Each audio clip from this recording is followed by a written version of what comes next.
Started here. We spent a little bit of time and you did some homework where you used the Henderson-Hasselbalch equation. It's for buffered solutions. The pH of a buffered solution is equal to, when you have a conjugate acid-base pair making the solution buffered, the pKa plus the log base 10 of, you can go with moles or molar concentration, base over acid. And when I do that, and actually we're going to come up on it, make sure that these are conjugates of each other. Okay, because actually we're going to work a problem here in a minute where there's two acids. Okay, and I didn't do it yet, but I was talking to Dr. Snipes about the Henderson-Hasselbalch equation, and I'm going to call it the Marie, what's your last name, Marie? Rogers. Marie-Rogers equation. Because actually, you can take the KB expression and rearrange it, and I'm pretty sure analogously wise, it's going to be POH is equal to the PKB plus log of the ratio of the acid to the base. That's going to be so cool. Anyway, yeah, Henderson-Hasselbalch, they've got company. So the thing in blue I wouldn't worry necessarily, because the thing in red is the one that the Henderson-Hasselbalch equation is the one I'm going to use. But you could use the other one too. All right. So what I started to say is we did this one where it's kind of like soup. You get the conjugate acid-base pair in the same solution, and voila, it fights a little bit. The conjugate base will fight if you add acid. The conjugate acid will fight if you add base or hydroxide ion. Now we are going to do this one. Okay, so this one is where you have, we're going to actually, I think we're going to go with a weak base. You have a weak base there. No, you have a weak base there, and you don't have its conjugate. So what we're going to do is we're going to add a strong acid to form some of its conjugate. We're going to take some of the weak base and make some of the conjugate acid out of it. And voila, you have, now you have your acid-base pair in there. And when we do this sort of problem, that strong acid, which we're going to use hydrochloric acid in this example, that actually is going to be entirely consumed. Yep. And I call it counting beans. So we're going to count beans. There will be no ice table for this. Okay, it's like a year between me covering the subject. I'm like, is it an ice table? No, there's not an ice table. There's not an ice table. Seems like there should be one there, but there isn't. See if what you think. So this is, we're making a buffered solution. So hopefully if you're faced with this on a test or on your grad entrance exam for chemistry or whatever, the buffered solution, you should scream Henderson-Hasselbalch equation or the Marie-Rogers equation, whichever one you prefer. Okay, so we're going to use the Henderson-Hasselbalch equation. I think I'll go ahead and write it up here. So the pH of a buffered solution is equal to the pKa plus log base 10 of the molarity or the moles of base to acid.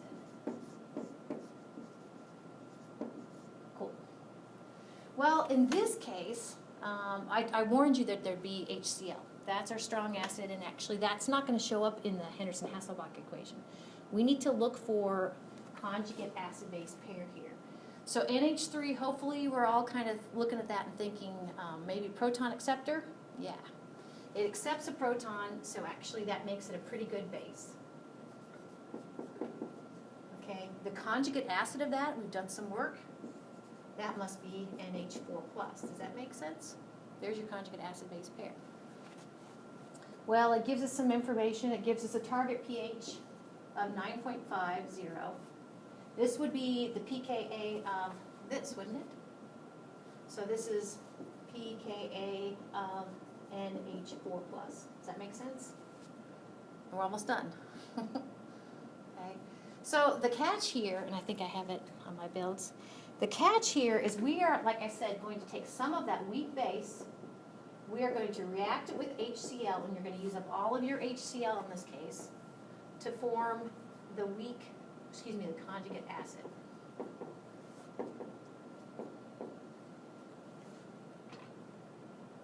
Okay.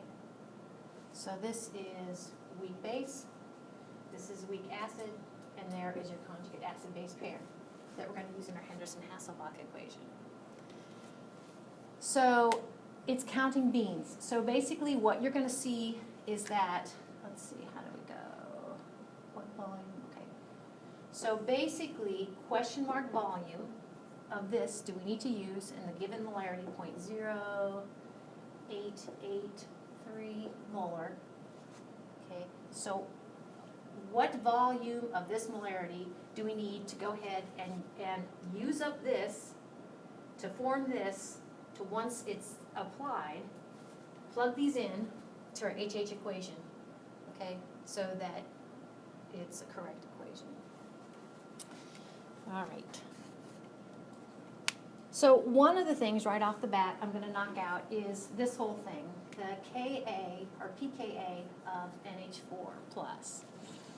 Now, since NH4 plus ammonium is a weak acid, then NH3 is a weak base. NH3 is a stronger weak base. Okay, you're going to find a Kb value for NH3, but you will not find a Ka value for NH4 plus.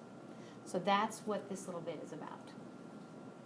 So we said if you find an acid-base pair, aside from the environment it's in, for your conjugate acid-base pair, Ka times Kb is equal to Kw. And we make use of that to knock out Kw. So Ka then is equal to Kw divided by Kb. So Kw, 2 sig figs, is 1.0 times 10 to the minus 14th, divided by Kb for NH3, which is 1.8 times 10 to the minus 5th.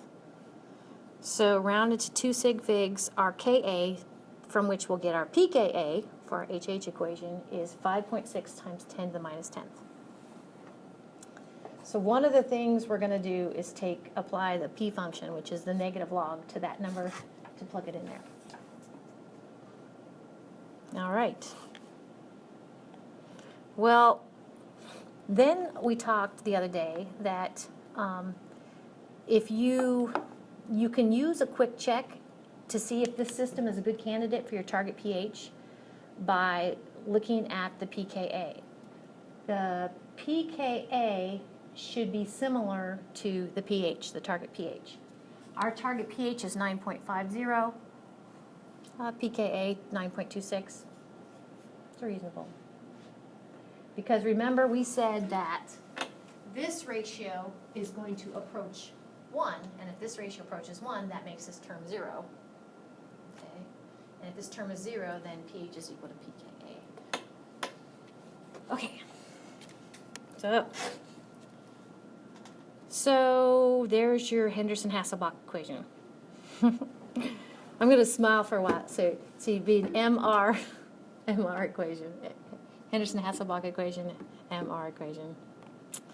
Okay, so we did this little bit of magic the other day. We said that if you're after, basically, we are after what's in the parentheses, the log of that.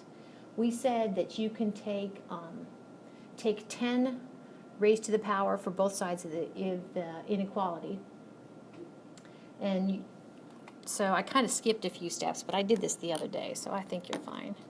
I guess the only step I skipped was if we take this and go ahead and say pH minus P minus pKa is equal to log base 10 of the molar concentration of the base, molar concentration of the acid.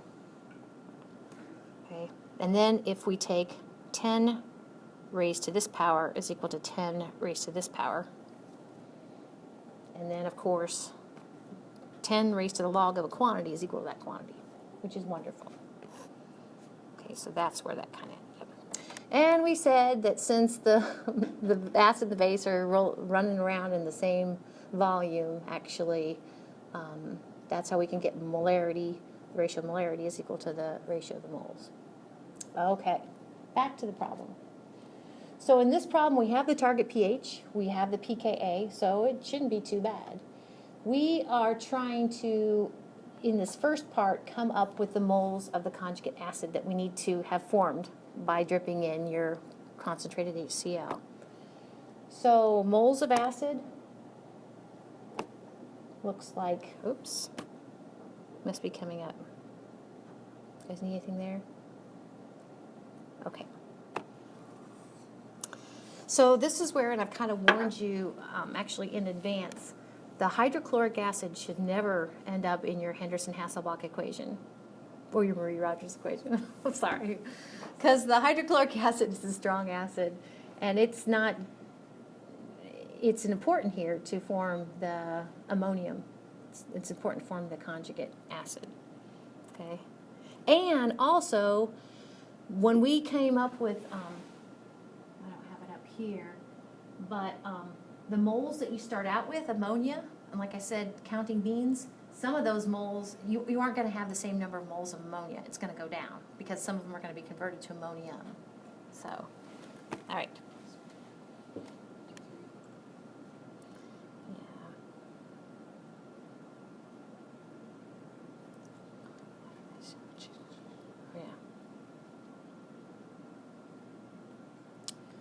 So, like you saw on the previous slide, we're going to go with, instead of molarity, we're going to go with moles, because then it will be easier. We won't have to confound it by this volume right here diluting down our buffered solution.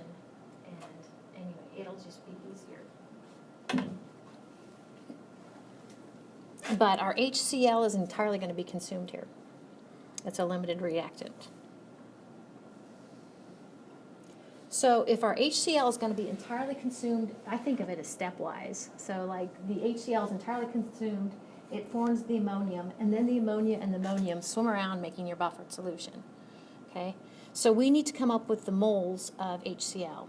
Now I'm going to introduce something called millimoles. I don't think I have done that yet. It's just kind of it saves some time. I'll kind of show you what I mean. Okay? We know that we can come up with the moles of HCl using volume and molarity. Okay, and I'm kind of lost. We can come up with the starting moles of ammonia using using volume and molarity.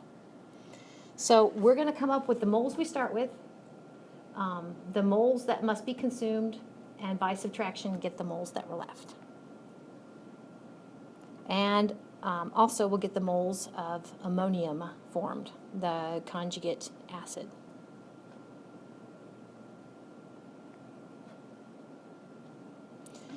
Yeah, I forgot I put this in pink. So the little thing I'm going to use is in order, if your volume is in milliliters, and you don't want to convert milliliters to liters and use molarities to get moles, you can leave it in milliliters, and instead of getting moles, you'll get millimoles. Is that not adorable or what? Another M. Another M. M's are worse than the K's. Oh, they can't be. Mass, molar mass. That's true. Moles, molarity. Molar mass of magnesium. I love that phrase. Mm-hmm. Molality, you know, M's. So let's apply that to get the millimoles of ammonia that was running around in the first place. So the millimoles of ammonia, the volume is 150 milliliters, 3 sig figs. Now again, we're going to leave it milliliters, not go to liters. So now molarity, that 0.123 molar means 0.123 millimoles of NH3 per 1 milliliter. Yeah, I know. So milliliters cancel, round to 3 significant figures. Now, your answer, the units you can see are going to be millimoles. True dat. Okay, so your units are going to be millimoles of ammonia, 3 sig figs, 18.5 millimoles of NH3. So I think as I have this drawn up here, you buy that this is 18.5 millimoles of ammonia. Cool. All right. So, like I said, some of that needs to be converted from NH3 to NH4 plus to make your buffered solution. So, if we let, and this almost reminded me of an ice table, but I don't think I would use an ice table for this. If we let X be equal to the millimoles, X millimoles, X be equal to the millimoles of HCl that we're going to get when we take a question mark volume and the known molarity. Then X then is also going to be equal to, I'll put my 18.5, I'll put minus X. That's also going to be equal to the amount of NH3 consumed. And that's also going to be equal to the millimoles of ammonium formed. Makes sense? So it's not really an ice table. So when dust finally settles, do you see where this is limited? This is all going to go away. It's going to go to 0. Makes sense? And then, like I said, how much NH3 do you have left? Well, you have what you started with, 18.5, minus what was converted, which we called X. How much NH4 plus do you have? We have X. Now, these are all millimoles. Millimoles.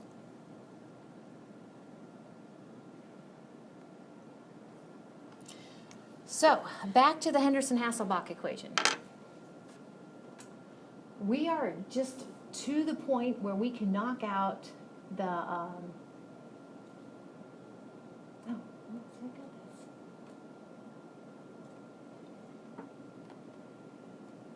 this. Yeah. Okay. I threw myself for a loop here.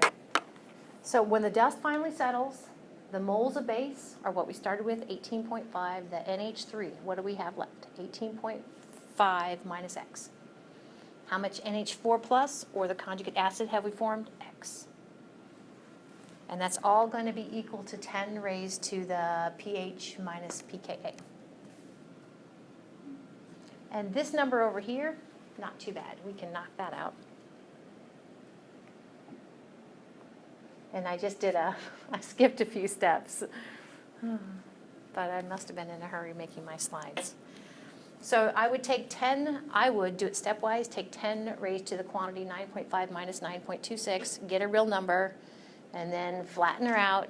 Now you don't have anything squared or anything raised to, it's not a polynomial. So you can just out and out solve for X without the quadratic.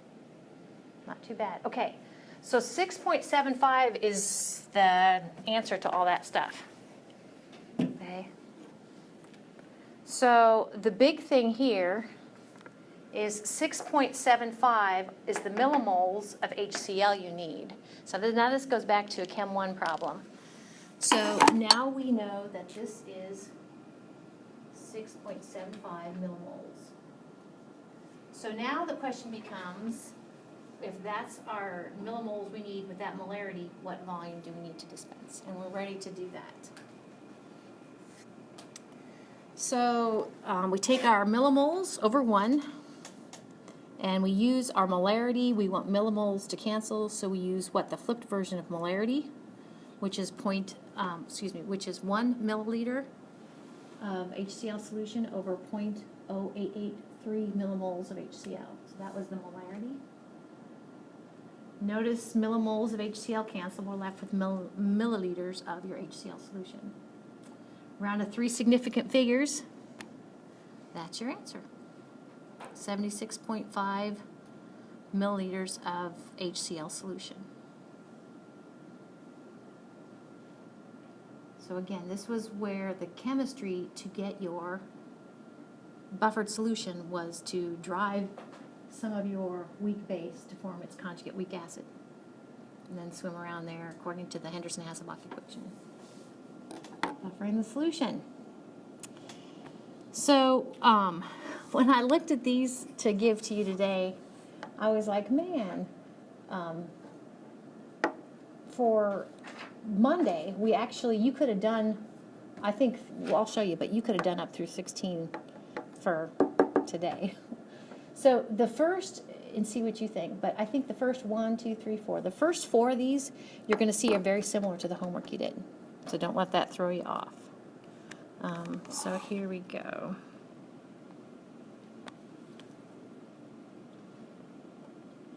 In fact, it's kind of a long story, like kind of a crossover from last year when I taught this. But it starts with problem 8. and 9. So you guys already handed these in. Look familiar? Okay, so you did that one, and you did this one. Okay, so let's take a look at 10. You know, look for your conjugate acid-base pair. Hopefully when you see the NaCH3CH2COO, you're screaming to you, oh, I bet that's a salt. And I bet that Na kicks off and it gives you CH3CH2COO minus, and you would be right. So that makes a good proton acceptor. That makes a good base. So your conjugate acid-base pair I have in your hints. This is from your sodium, sodium lactate. Okay, and this is from your lactic acid. So I don't think it should be too bad. You get the conjugate base from mass and volume, and you get the molarity of the acid just from there. The target pH is given, and you need to knock out the pKa in this case, because it is kind of strange. So, okay, just kind of after something different. This one, indicate which of these would make good buffer solutions. And I have 2 hints for you. The one in blue says, well, look for your conjugate acid-base pair running around. Okay? And actually, I kind of circled them in red. Not to necessarily do your homework, but. And then the other one is what we just talked about, the stuff in green, or look for you taking a strong acid, like HCl, reacting it with the NO2. Okay, and NO2, don't confuse it to NO3. NO2 minus, the nitrite ion, actually is the conjugate base of a weak acid. HNO2, weak acid. HNO3, strong acid. Welcome to my world. Okay? So basically what this does is you can take the conjugate base, NO2 minus, and go ahead and form the conjugate acid with your strong acid. So, yeah, that, and actually the green and the red are, I think, the answers. I did a year ago anyway. So for this one, what's the pH of a buffered solution? If you are, again, you're back to just kind of sprinkling it with conjugate acid-base pairs.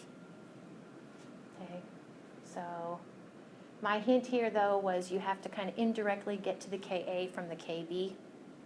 So you can do that. For this one, so you can, just like in the story problem up above, hopefully you can kind of see the conjugate acid-base pairs, and you're ready to plug into your Henderson-Hasselbalch equation. In this case, you're after what would the buffered pH be. And my hint here was don't go with molarity, go with moles. So hint, you will see from A that you will need to add more acid. Okay. Yeah, there's a follow-up question. The follow-up question is harder than the initial question. And then the last one. Actually, in my notes, didn't it say something like, for this one, do A and B, don't worry about C and D. They're not in my answer key, so don't worry about them. So A is pretty straightforward. Do A for sure.